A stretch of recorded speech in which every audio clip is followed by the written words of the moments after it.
Hello to you all. We all have two parts of us. We are very familiar and love that part. We are conscious and aware and stable and balanced and calm. That is the beautiful part of us, which brings us to a certain level of self-realization. But at the depth of it, we have a shadow. We have our own demons. We have our own evil inclination.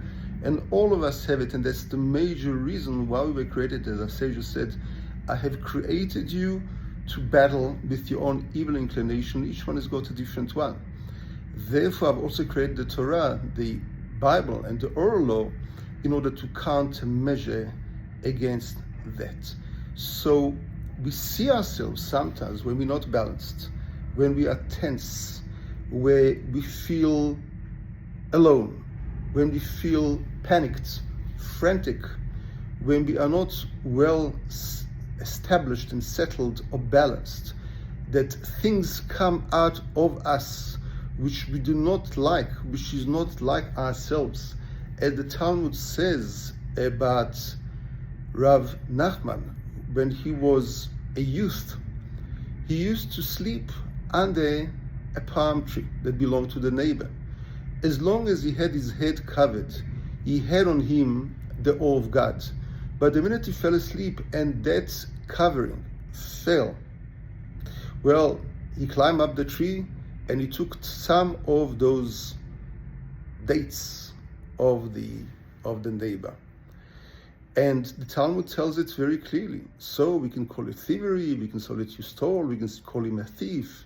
Yeah, but that's where he became acquainted with his own evil inclination. And so we all have it, and we all try very much, very hard to stay away from it. And when do we attain this? We attain this, we are in calmness of mind, when we're not under pressure, where things work well, then we can be nice. Some people, even when they're stable, they're criminals and they have evil intentions.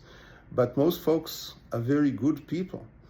But when we are aware of that, we must sit back with ourselves and do inner work, introspection, visualization, contemplation, and think, how can I rid myself of that? How can I countermeasure and go the other way when I'm well conscious and relaxed, in order never to come to that kind of level again? So I wish you all a happy Chag Shavuot, and hopefully we are all going to work at that, because that is creation of the vessel. The creation of the vessel is making sure that we can counteract our own evil inclination, which we only become familiar with it once we are in the junction. Happy holiday, and God bless you all.